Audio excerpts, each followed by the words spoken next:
Shalom. So, welcome. What I wanted to cover, and that's the reason the theme of this video is the theme that I've chosen, and that theme, the talented Mr. Ropa, where it actually derives from is the remake of a film. It was an old French film that was done, I don't remember what time, probably maybe 40s, 50s. It's known as Purple Noon, but they did a remake of that film, and they called it, I guess, I don't know, they did around 10, 15 years ago, The Talented Mr. Ripley. And that's what gave me the idea, that film, that was the film, Matt Damon played the main character in that film. And if you recall that film, The Talented Mr. Ripley, what it was all about was, in a nutshell, what it was about was just identity theft. And that really what, kind of where I derived the idea to do this video, because it got me thinking, if we, in terms of who we are and our people, is that I was thinking about that verse in Ezra, the book of Esdras. And in that book, this is one of they call one of the Apocrypha books that got removed. It's the second book of Esdras, chapter 6, verse 9. For Esau is the end of the world, and Jacob is the beginning of it that followeth.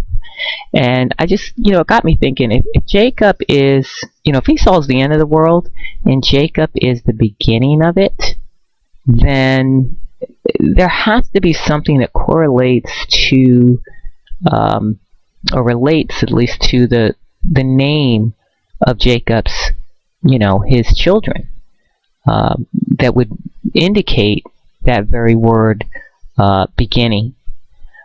So having said that, I actually looked it up in the Hebrew lexicon, and in that Hebrew lexicon, beginning doesn't pop up, but if you type in the word in a Hebrew lexicon, begin, the word Rosh pops up. Okay, that's Strong's Concordance H7218, masculine noun, and it means head, summit, beginning. But in the ancient Shemitic language of our people, Western Shemitic, it's actually not pronounced the way, the people pretending to be us pronounce R-O-S-H, but it actually is pronounced Rasha, which would be R-A-S-H-A. Okay, would be the way you would spell it in the Western Shemitic. They, of course, added an H here. But it means beginning, head. Okay? So, and again, that word has to relate to our people in some way. And in the ancient world, the name of a people also corresponded to the name of the land they lived in. Okay, so how do we know this? Well, if you look at even the word Israel today, in that word would have to derive the name of the actual people that lived in the land in the ancient world, and it does, by the way. And it also relates to this word, but in reverse. And we'll talk about that too. And then, it actually helps you understand, you have to ask the question, why would the people that are pretending to be us, why would they actually reverse the name in the land? Because in the land, in the name Israel, the word Shara, okay, which is the same word as Rush in reverse, that's the root of the word, Shara, okay, is the name in Israel, and you have to ask, the root of the word. So you have to ask yourself, why did they reverse it? Well, you have to understand, because, the sons of Japata, they like to, flip stuff. They like to twist things, as their name means, twisted, one of the many meanings. But at any rate, that's what they did. They just, they do these word plays also, to hide information, to hide things. But what we do know is that's what that name means from that word Shara, the name of the people that lived in the ancient world, our ancestors, our people, that they call today Rush, in Hebrew, which means head. They designated as head, and reversed it. And if you also know from that word, the root of that word also is the word Russia. So, which, by the way, did not even appear on maps until the 1700s, because some of the maps in the 16th century, but primarily widespread, it came into use. You'll see it more on maps in the 1700s, is because it was added, okay, later, okay. when they assume the identity of the people that they are pretending to be today, our people. So we have to also look at, the scriptures tells us the territories of Shem and how that name is related as well. Even in the writings of our people, if you look at the book of Jubilees, that was a book that got removed in chapter 8, it tells you that as well.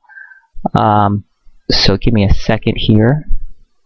I just want to make sure this thing is still recording. Hopefully it is. I don't know. Sorry guys, I was just checking here my recorder. I'm going to keep this video short. I'm not going to get too I think I recorded it earlier and it was too long, so I'm going to try to make it a little bit shorter. So I'm going to move very quickly through this to help you understand how all this is relative. And the reason why I wanted to do this video, because I also want you to understand how the name, our very name, is even in the lands that that were part of our territories, our Shemitic territories. Both of our eastern borders, land in the east, they call Israel today, and even the land in the west we live in today, known as the Americas. And I would like to show you and prove that to you today, and actually show you this is all, and it's all even in the historical records of our people, the scriptures. So if we look at the book of Jubilees, it's even in the original Testament too, they call the Old Testament, but we're going to talk about the reason why I would like to quote, I'm going to touch on Jubilees is because this book got removed, and it does give us an extensive, it's like a land deed, especially chapter 8, and it gives you really extensive information about the territories of Shem. So I'm not going to read the whole thing, but where I really would like to read from is here, and I'm just going to read here. Let me go back one more page, because what I want you to understand is what we inherited. Part of our land was when the lands were divided by the sons of Noah. Okay, what we inherited was what they call today Middle Earth. Now, in the scriptures, they actually they use the term Middle Earth for Mediterranean. That's just another word for Middle Earth, but the Mediterranean is not Middle Earth. Okay, but our lands were associated with what they call today Middle Earth, or what they called in the ancient world Middle Earth. And so I want to touch on that because it is mentioned here. Let's see here if I can find. Okay, yeah, it says verse 12 in chapter 8, and there came forth on the writing as Shem's lot the middle of the earth, which he should take as an inheritance for himself and for his sons for the generations of eternity, from the middle of the mountain range of Ropa, from the mouth of the water, from the river. Okay, Tina, and his portion goes towards the west through the midst of this river, and it extends till it reaches the waters of the abyss, out of which this water goes forth and pours its waters into the sea, Ma'at, and this river flows into the Great Sea. Now notice it says the Great Sea. That's also mentioned in the original Testament. And then I just want to read here too, in verse 15 it says, and it turns from here towards the south, towards the mouth of the Great Sea, on the shore of its waters, and it extends to the west to Afra, and it extends till it reaches the waters of the river Gihon. That's the river they call, geographers call Cush, and to the south of the waters Gihon, to the banks of this river. So let's stop right there. West to Afra is just another name for Africa. It says it right here in the footnotes, west to Afra. I mean, you clearly understand what Afra means, but it says west to Afra. To the west of Afra seems to be Africa. Okay, so even the translator here admits that. So what's really important is that Shem inherited the best land on the planet, extensive territory that extended into the east. Our lands, all this is telling you is that lands extended all the way into the east, into Asia, as well as into Africa, into the west. Okay, that's why it says west to Africa. Also the garden, it reached into the Garden of Eden, okay, towards the east, into the Garden of Eden. That's extended all the way into the east. They call the Middle East today, even into Asia. Okay, so that was all of our territory. Even parts of Europe, so a portion of Europe was also part of our territory. King David ruled all up in there too, in that area. So now, how do we know that America is part of our western borders? How does it relate to our name and who we are? And that is also, you'll find in maps. So if we look at, I'm not going to cover all of these maps, I'm just trying to show you, I'm going to try to show you the earliest form of these maps. Okay, so I'm not going to show you all the maps. There were several maps that were done in the early 1500s. This is one of them that is the map of, here, as you can see, Africa. And in this map was done around, I want to say, I don't know, around the early 1500s. But what you'll notice is maybe, I don't know, 1511, somewhere between 1511 and 1548. But in this map, you'll notice this is Africa, and it shows you, and I just gave you a close-up of it, okay? Okay, you don't see all the lands you see today, right? Because this was done, you know, in the Middle Ages. But this map was taken from the Ptolemy map that was done around after 100 AD, somewhere around the 2nd century. Okay, so between around after 100, between 100 and 200 AD. Okay, was Claudius Ptolemy, he was a Greek that he did a map of the ancient world, and this is where this map was derived from. As you can see, there is a area called Mamarica on this map next to Cyrene, which is another word for Libya, and Egypt. Now, what is significant on this map that you'll notice in Africa, the modern maps today, Mamarica doesn't show up, right? But it's on this map, okay, that was done in the 1500s. And right next to Mamarica is Judea, right over here in the green area that they want you to think is part of Asia, but it's not. It's, it's part of Africa. It's landlocked here. Okay, but again, this is what you call the interpretation or fabrication of history by European cartographer. So what do you expect? And the reason why is because they were charting lands, they're cartographers, lands that were part of our Shemitic borders, our Shemitic territories, and that would include these lands.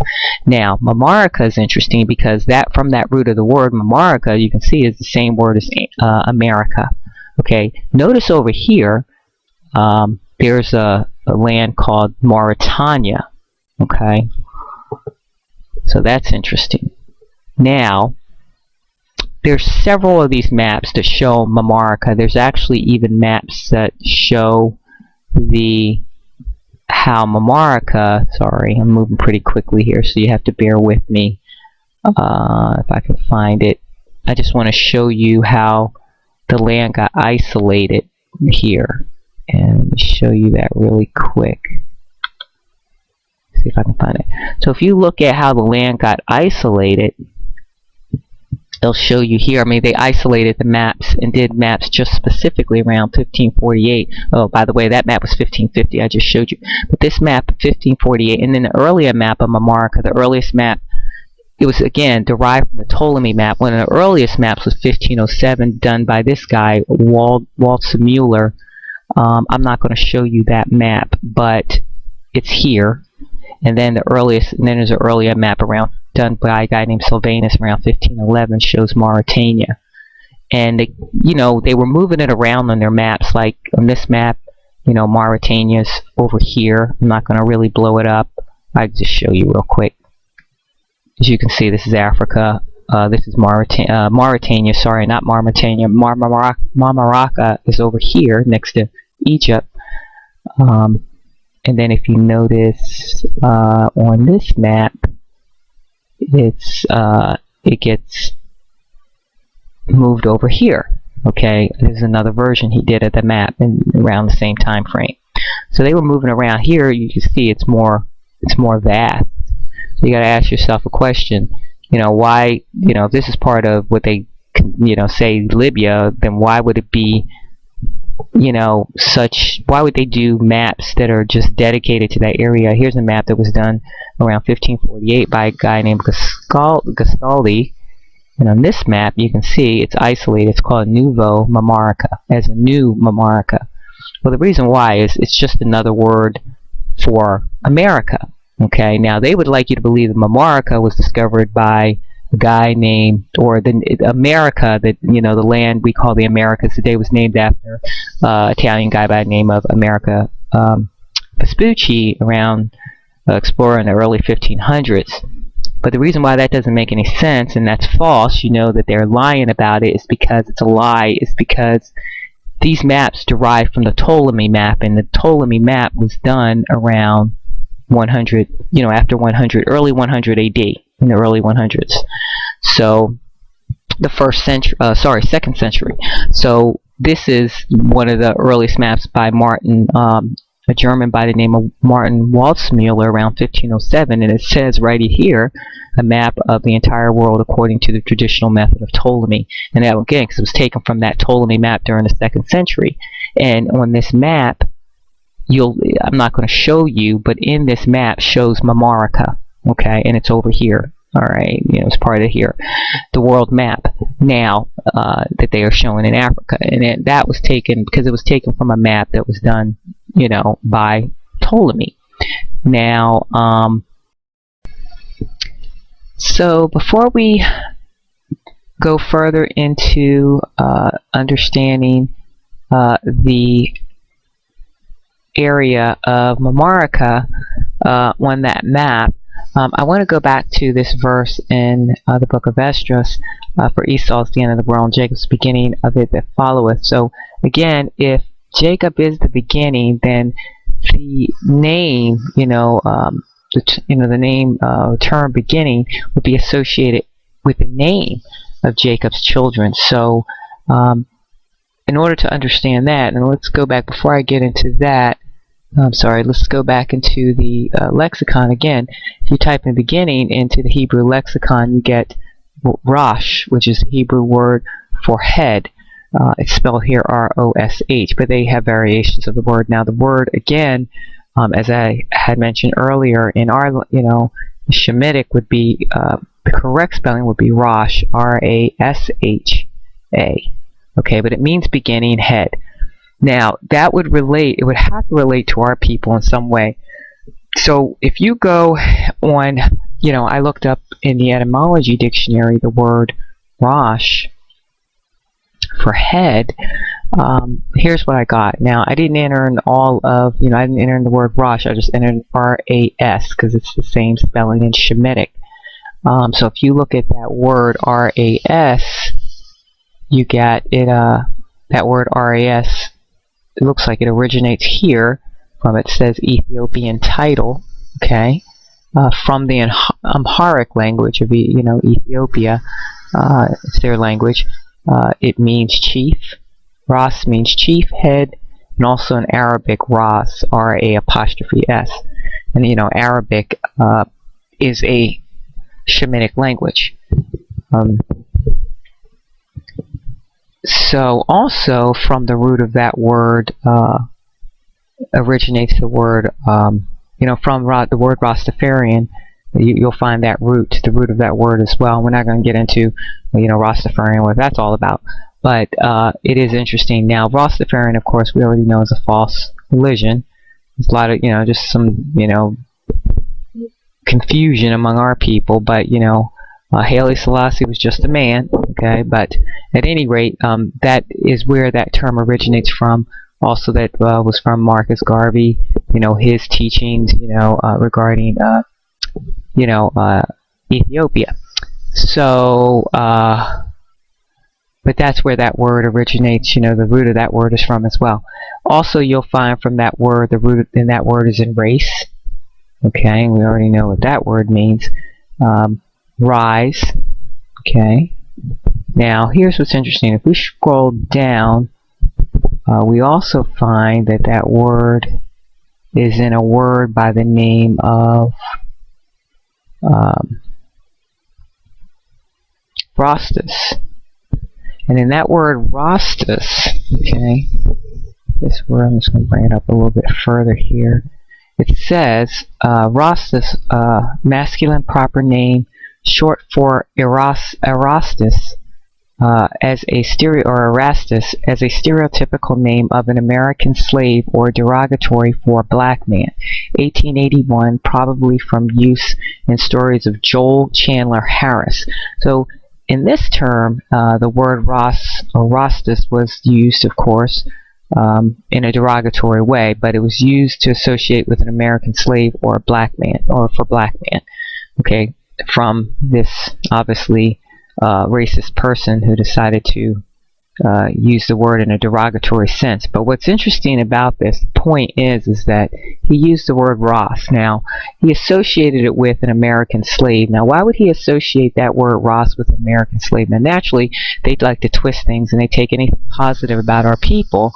Okay, if we know that name means head, it means beginning. Of course, naturally, a European, okay, is going to twist it. He's going to flip it and make it something negative and derogatory, because it's just what they do. Okay, they like to corrupt things, twist it. And that's exactly what he did. However, he knows the meaning of the word, and that's why he associated it with American slave, or a man of color, a black man. Okay, so now we see the association here. Now we dig a little further and type in the word Rosh here. Now also we find that this word is also taken, again, Jews associated with their Jewish New Year, Rosh Hashanah, because they know, again, the word meaning Rosh for head. And then here's where it gets really interesting. The word race, okay, it says the word means for race, common, people of common descent. Okay, a word from the 16th century from Middle French, race, and it goes on. Earlier, raza means race, breed, lineage, family. Okay, and then it goes on to say here, this is where it gets really interesting. It says, in the mid 20th century, U.S. music catalogs Negro. Klein suggests these derive from Arabic ras, which means head, the word ras, which means head, beginning, origin. Okay, compare Hebrew. It's compared with the Hebrew word Rosh. Okay, so that is very, very interesting. Now we have the association that they actually associated with also the word Negro.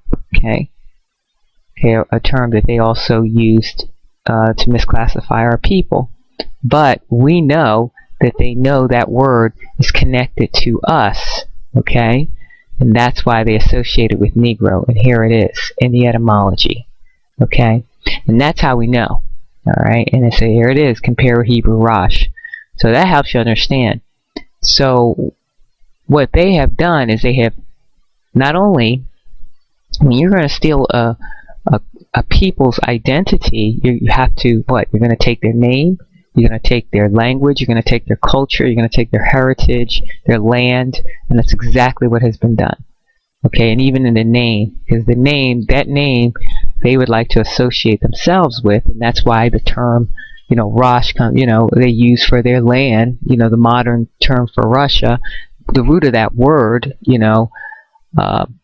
if you look at earlier maps, Russia was not on the early, a first century or second century, or even on the Ptolemy map, that word Russia is not there. I mean, you won't find it. Russia didn't start showing up on maps until the Middle Ages, and started showing up around the 16th century, late in the 16th century, and more widespread in the maps in the 1700s when you begin to see the word Russia. But in the earlier maps, that were done, the word Scythia tends to show up on those maps, or you'll see, Crimea. That's another word used for Khazaria, and so on. And then you also know from that word Khazaria, even from that word comes the word Rosh in reverse. They have Zar or Shar. Okay, it's just the word in reverse.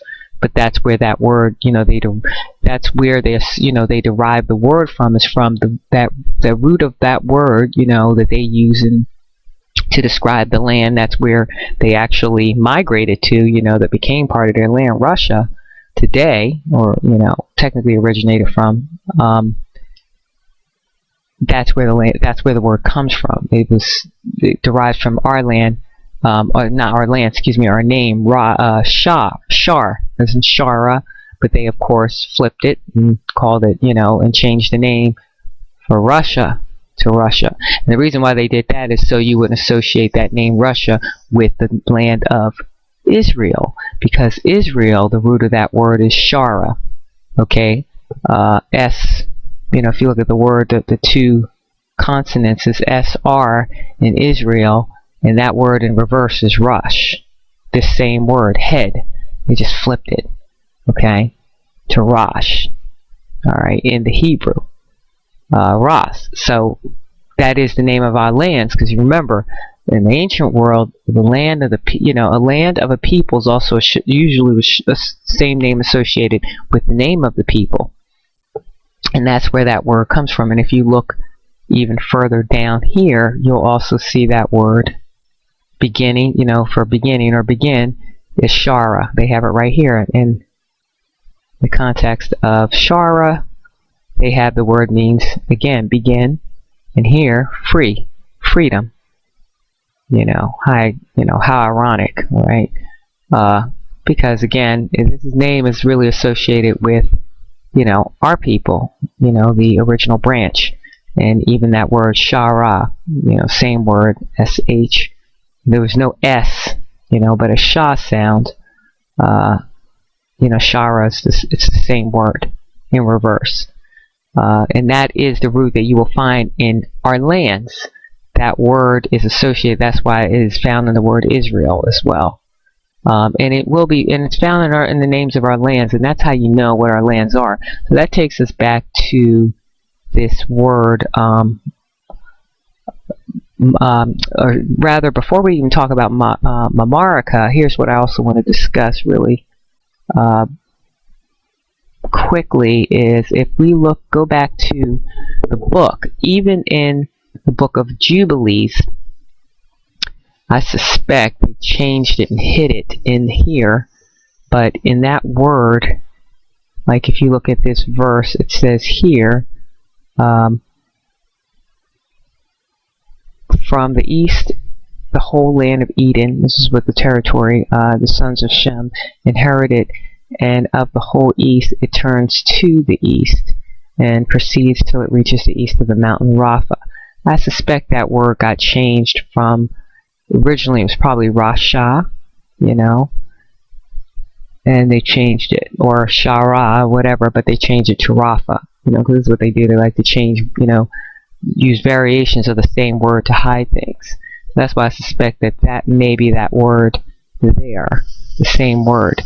Now, in summary here, it discusses the lands, and this is how we know we had a really vast land, the children of Shem, what we inherited. It says in verse 22 of chapter 8, and he knew, that is Noah, that a prosperous portion and prosperity had come to Shem. I don't like using that B word. And prosperity had come to Shem and his sons unto the generations forever. The whole land of Eden is what he inherited. The whole land of the Red Sea, we know where the Red Sea is, and the whole land of the east, and India, as our land did extend into Asia, and on the Red Sea, and the mountains thereof, and all the lands of Bashan, and all the land of Lebanon, and the islands of Captor, and all the mountains of Sinir and Ammana, and the mountains of Asher in the north, and all the land of Elam. Elam was the earlier term for Persia. Asher, Babel, Susan, and Medai, and all the mountains of Ararat. Okay, that's Turkey, and all the region beyond the sea, which is beyond the mountains of Asher towards the north. A prosperous and spacious land, and all that is in it is very good. So we, our people, we inherited, our territories were both in the east as well as the western territories. What we would call, we inherited Middle Earth. That's why it says the center of the navel of the earth is known as Middle Earth. Now in the scriptures, they associate Middle Earth with the Mediterranean, but again, this is based on, because notice where they have on a map where the Mediterranean is. So this is based on that's based on the Europeans' perspective, Japada's perspective, but the Middle Earth is vast, okay? So, but that's where that's what the Mediterranean is, just another word for Middle Earth. But at any rate, we inherited much more than, what the Mediterranean would be, right? But our lands did extend even into parts of Europe, as you can see here. Now, here's the part I want to cover, really important, I think. Here it says, all the land of Lebanon, the islands of Captor, and the mountains of Sinir and Ammana. Now, I'm going to stop right there. Ammana, you know what Ammana is.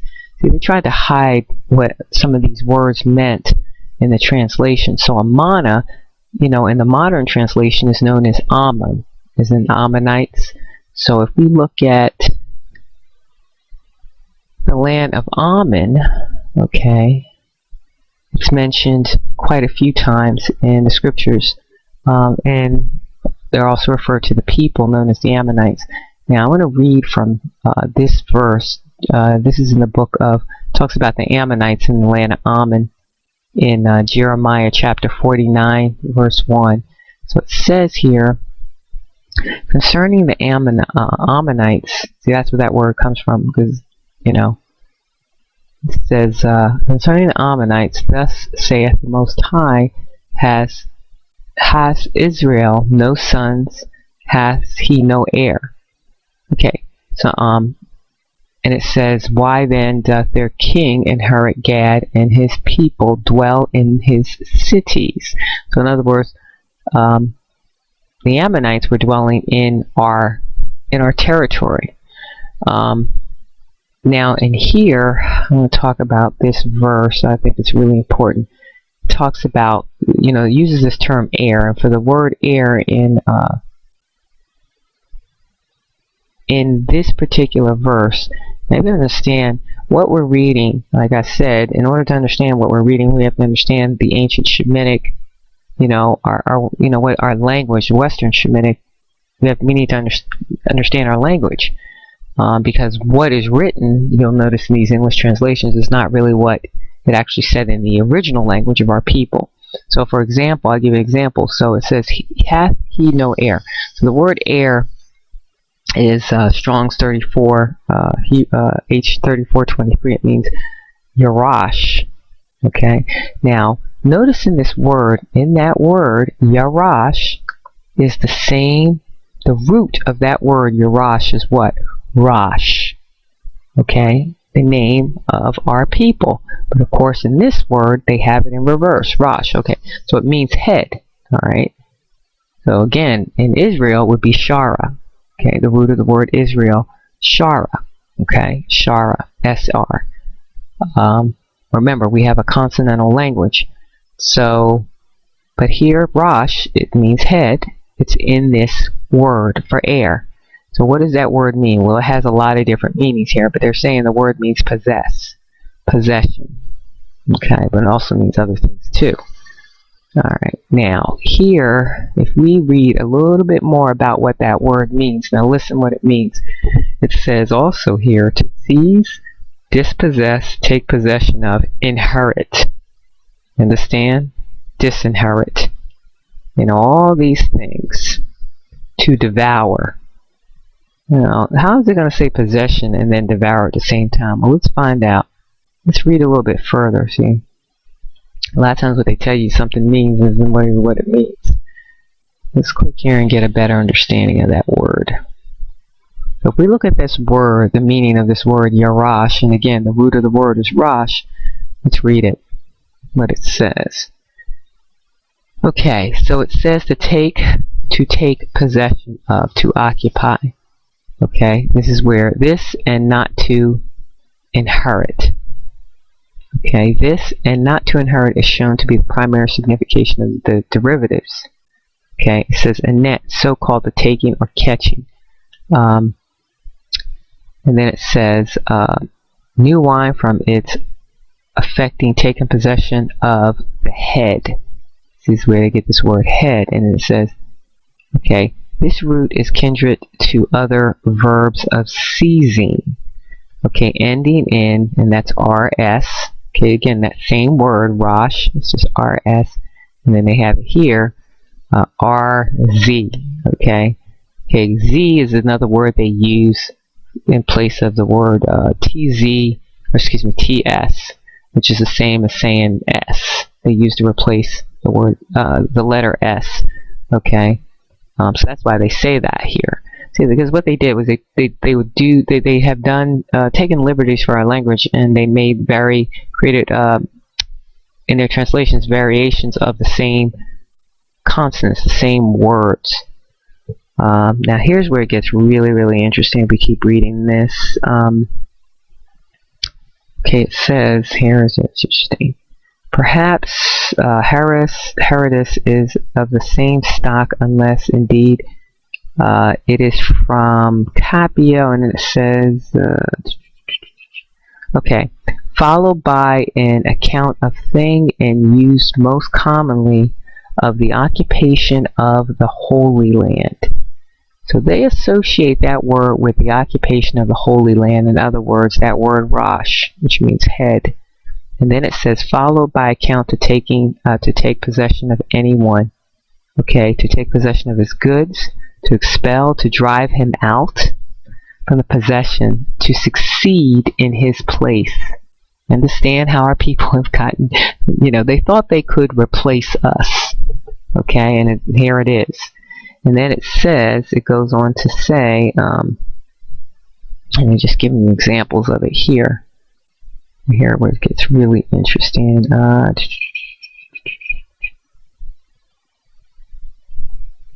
Alright, give me a second here. Let me find it. Okay, here it is. So it says to possess. Alright, and then verses, it quotes verses where this word is also used. It says, the phrase is of very frequent occurrence. Okay. And this is just a spelling of the same word. Arashaz, or here it's spelled in Hebrew, Arash. Okay. To possess the Holy Land. Spoken of a quiet occupancy in that land which had been promised of old to the Israelites and was regarded as the highest happiness of life. Did you hear what I just said, people? Let me just read that again. The phrase is of very frequent occurrence, to possess the Holy Land. So they use this land to possess, it's related to the possession of the Holy Land. They're talking about the land of Ashara, of our people. Spoken of quiet occupancy in that land, which had been promised of old to the Israelites. Had been promised of old to the Israelites. This was the land, by the way, okay, they're telling you, this is the land this is our inheritance, the land that was given to us by our Creator, okay, and was regarded as the highest happiness of life. So in other words, okay, as I say, especially to receive an inheritance, okay, to inherit anyone's goods. So in other words, again, they wanted our lands. Okay, so they know what that word is associated with. It's associated with the people of Ashara. They call the Israelites, associated with our people. It's all heavy, isn't it? Alright, so I just want you to understand how all of this has been devised, because they wanted our lands. So, again, in order to steal a people's land, you got to steal their identities, you got to steal their land, and that's what they did. Okay, even our name. Alright, and they know what that name is associated with. That's why you find it in the etymology related to our people. It identifies the people, it identifies us, it identifies our lands. So that's where this term America is coming from. And if you notice on that map, like the map I showed you, I'm going to find it again here, you'll see it here. Let's see, where is that map? Gotta find it. So that's why you find this in that, and this is in a lot of the earlier maps in the 1500s. Mamaraka. I told you, as I showed you on the previous, I showed you in a couple of previous, previously on some of the other maps. This is why they were isolating that area on certain maps, like that map that they called New Mamaraka, because that is it's the land of America. They call the Americas today. It's the same name. They just, they took off the, again, just a variation of the same name, America. Now, why all this is important is in the root of that name is even the name of our people, America. Okay? But what's interesting is you'll notice on these maps, earlier maps, America is not a separate land off of an island. Okay? Because, again, America, the Americas was part of Africa, and that's why you see it in the middle, these earlier maps in the Middle Ages. You see it was associated as part of Africa, and it's part of right next to Judea. Okay, it's right next to the same land. And actually, if you look at this map, where is it? In this map, you'll see it. What I think is very interesting about this map, that this guy shows you, the German guy did in 1507, and this is the map of the world. I'm sorry, I'm going to find it here. You'll notice how close even Mamarica, you see it's right here. It's in Judea. There, you don't see this little small land. It's all connected, and it's a lot closer. How it's connected. It's interpreted differently, but it's part of the same land. This is a world map, of course, but you see it's on this map. And again, this was taken from the Ptolemy map that was done in the 2nd century. It wasn't named after some guy named Amerigo Vespucci. That's what they would like you to believe. But it is associated with Africa because it's part of our lands. So, like I was saying, moving along, but that's why you see it here so close, because all this was part of our land. Okay, and that's why when you look at these other maps, even later maps, like this map was done around 1737 in the 1700s, you'll notice this map of Africa.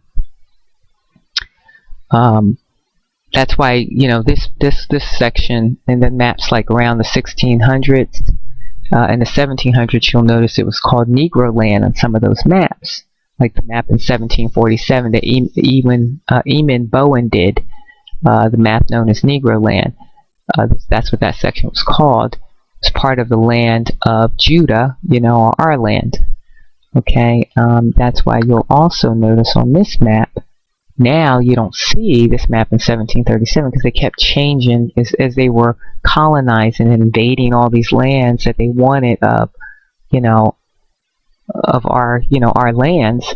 They kept changing the names, because what you see in Africa today, all those countries didn't exist 500 years ago.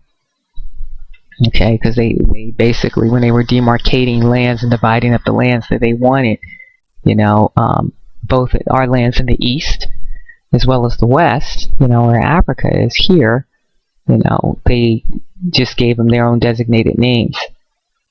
Okay, and then you'll also notice that on that earlier map, the Mamarica, which is America, okay, is in Africa. You didn't even have this, Sahara, the Sahara Desert. Now notice on this map, it appears in the 1700s. It's spelled differently. It's spelled S-A-R-A. If you look at some of those maps in the 1600s and 1700s when this started to appear, the desert region of our lands, which is in Africa today, it encompasses about 10 countries. They want you to think it's a desert wasteland. But what's interesting about it is our name is even in that land. That's why they kept changing the name, because even on those maps, the Sahara Desert is spelled sometimes with a Z. You'll notice on some of those maps it's called Zara, and it's also spelled Z-A-A-R-A. And in the modern maps, Sahara Desert is spelled with an H. Because what that land, what it means is, it's the root of our name, Ashara, as in some people say Yashar, as in the book of Yashar. I don't like using the Y in Yashar because I don't trust it, because it was, Yashar was a name designated by our enemies and they added a Y.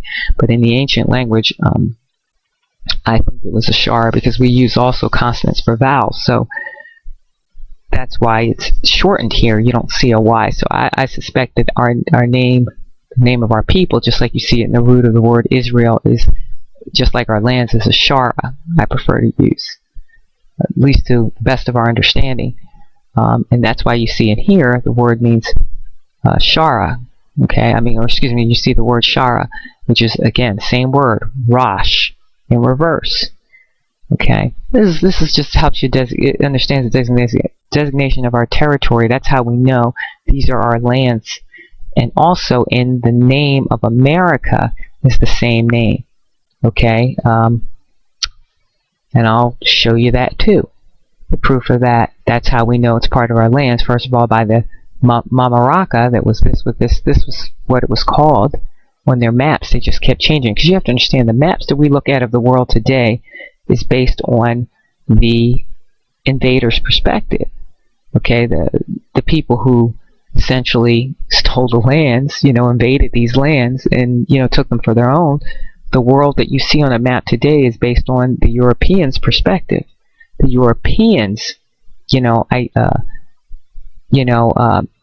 their perspective of the world, which basically is skewed. You know that. That's why the maps, just like the writings of our people, known as the scriptures, they kept changing the translations. There's thousands of translations. They kept changing them.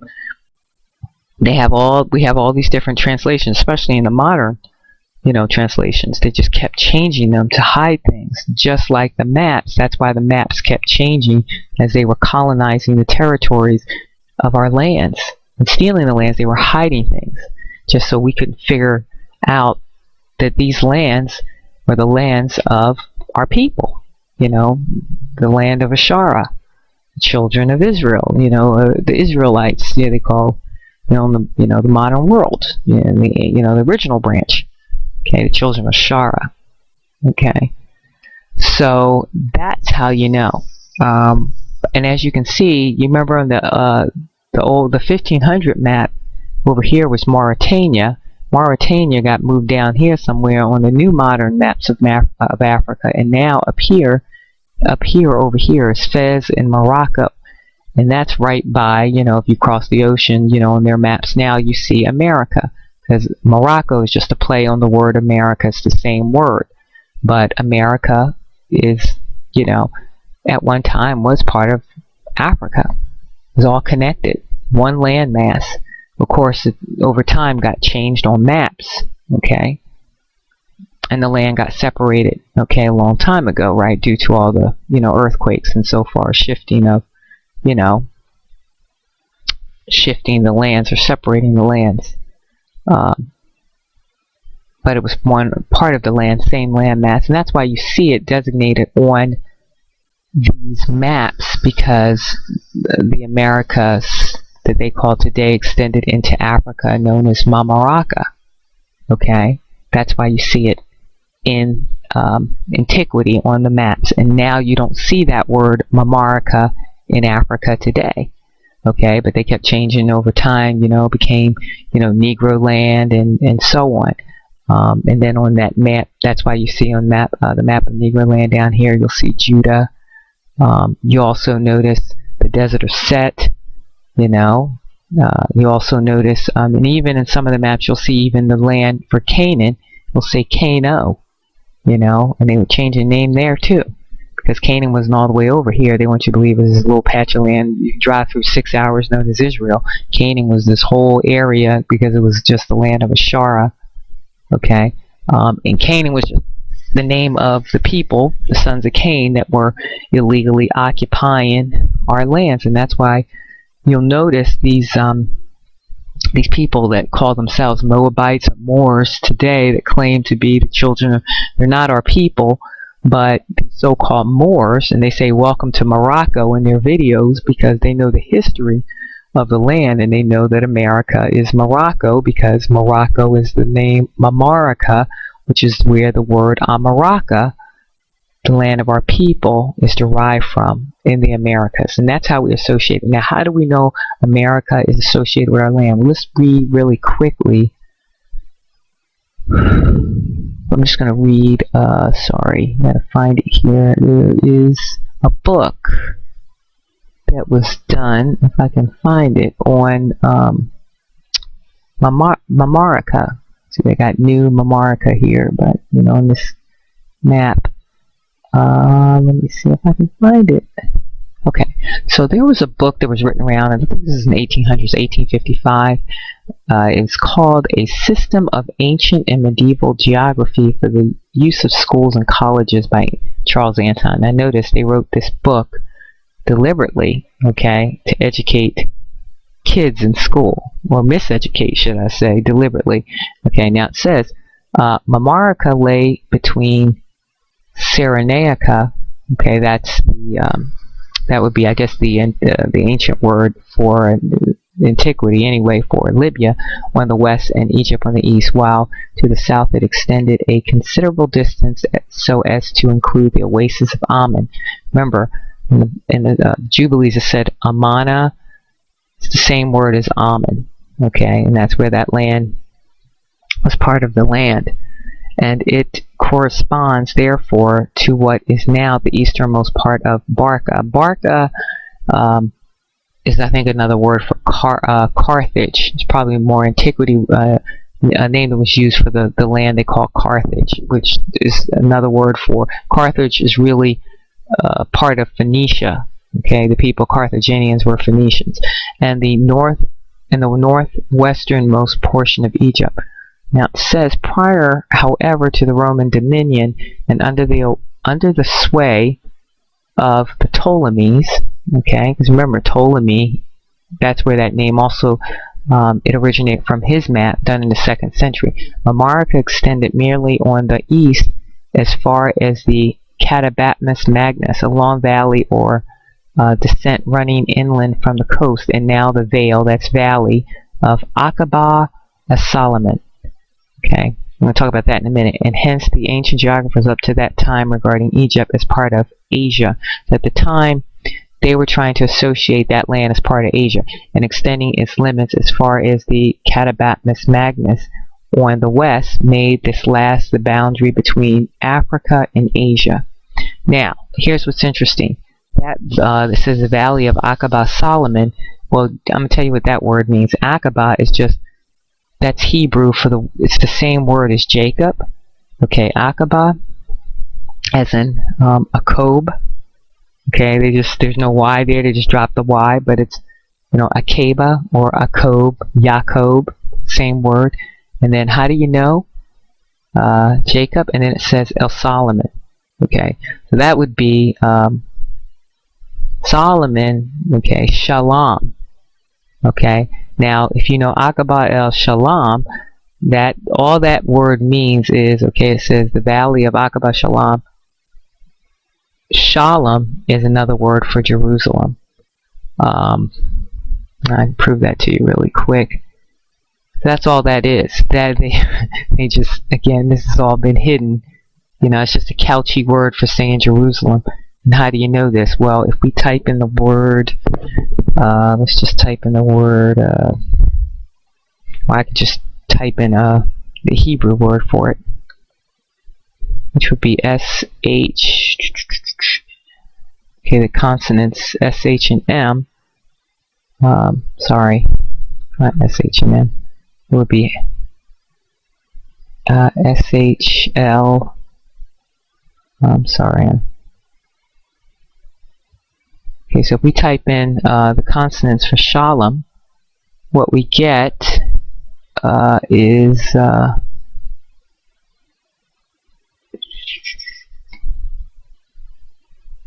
okay, Shalom here, it means peace, prosperity. And if we keep looking at that word, it also means here, okay, Shalom. It says, this is Strong's 8004, Shalom, peace, the place, it says, most Jewish commentators affirm that it is the same as Jerusalem, Shalom. So again, because, they added that word, Yerushalayim, or they added the word Aru, okay, but the word Shalom is the word Shalom. This way we say it, they say Shalom, but the correct spelling, the correct pronunciation, Shemitic, would be Shalom. Okay, Shalom, not Salem. Okay, because we know what that word is associated with. Again, they like to twist things and corrupt things, but the word Shalom means peace, prosperity, and they also associate it with the word Jerusalem. Okay, so if they associate that word Shalom with Jerusalem, city of peace, then we already know that in that the commentary of that book, we already know that if that is the commentary for that book, you know what the author said, that's just another word for Jerusalem. Okay, and that's where it was positioned next to. That's why you see Mamarka next to Jerusalem, because it's part of that same land.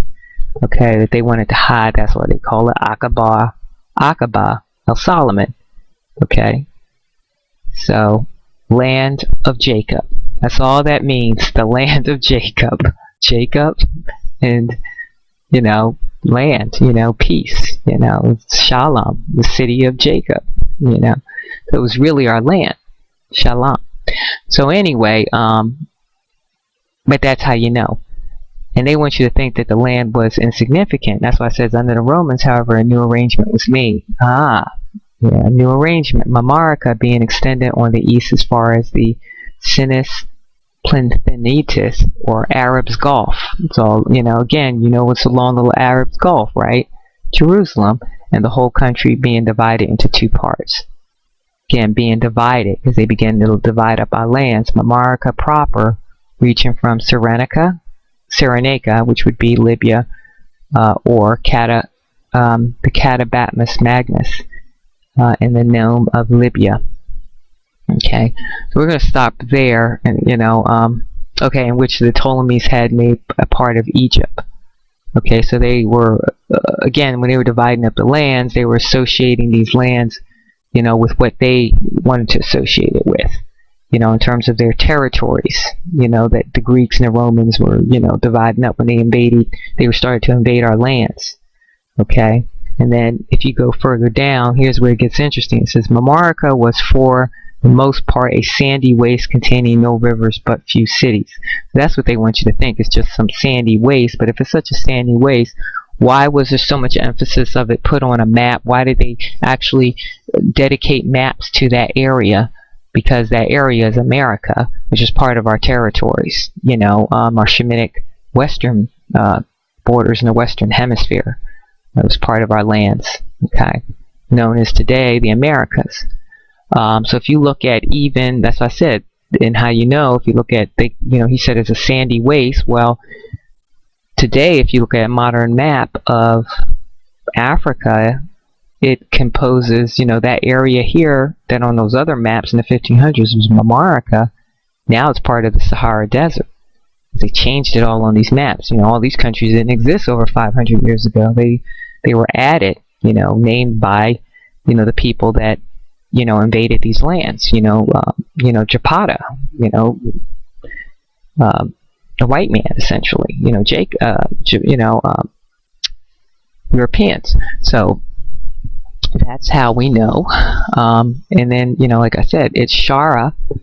That's why they kept changing the name of the Sahara Desert. You know, it was spelled with an H, spelled with an S, spelled with a Z.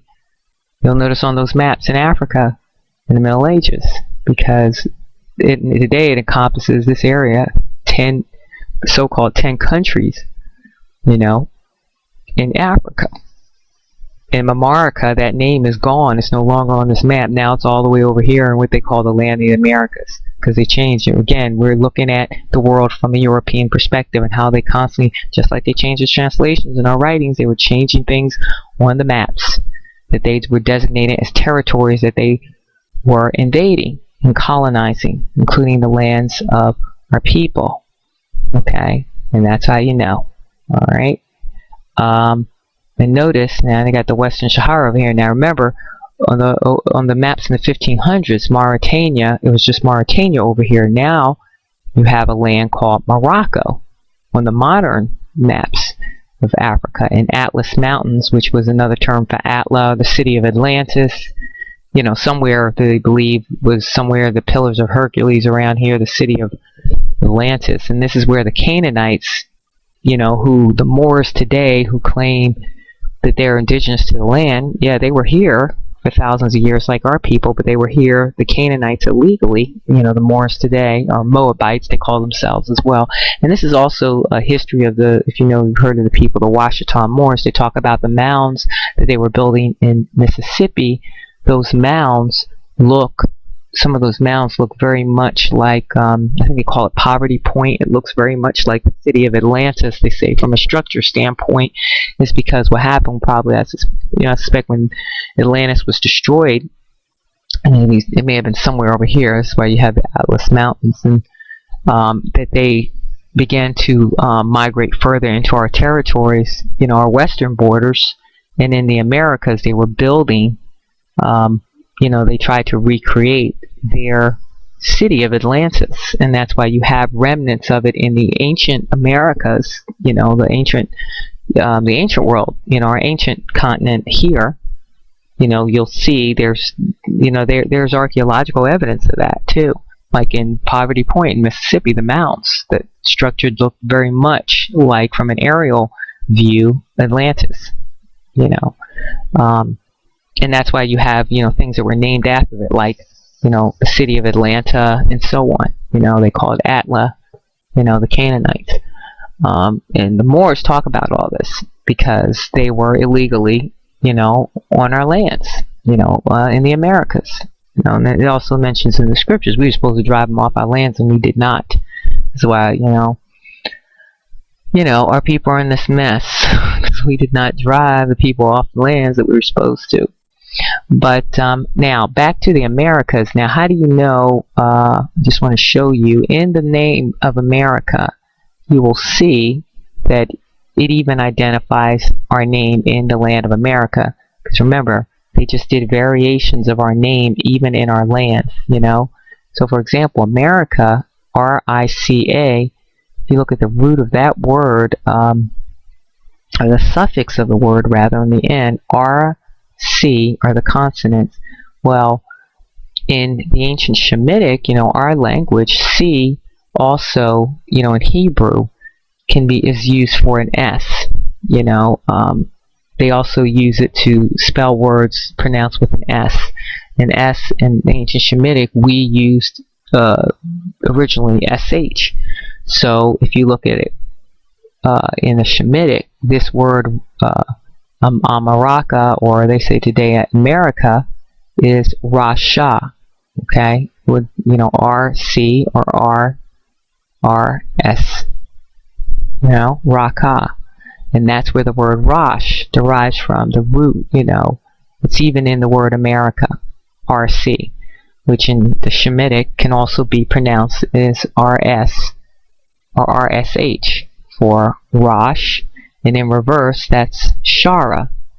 Just like you find in the land of Israel, the root of that word is Shara, okay, which also means freedom, ironically enough, as well as, there it is, Rosh, head, in reverse, Shara, as in Israelites.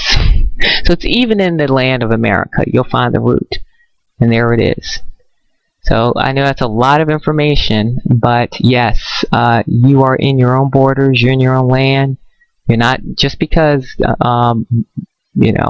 America was one of those, is also part of the interior of Africa. At one point it was, does not mean that you are African. It just means our lands extended into the east as well as into the west. That's why it said on, in the Jubilees, West Africa, lands, extended into West Africa. It doesn't mean we're African. It just means we had a vast territory, both in the east and the west. Very extensive.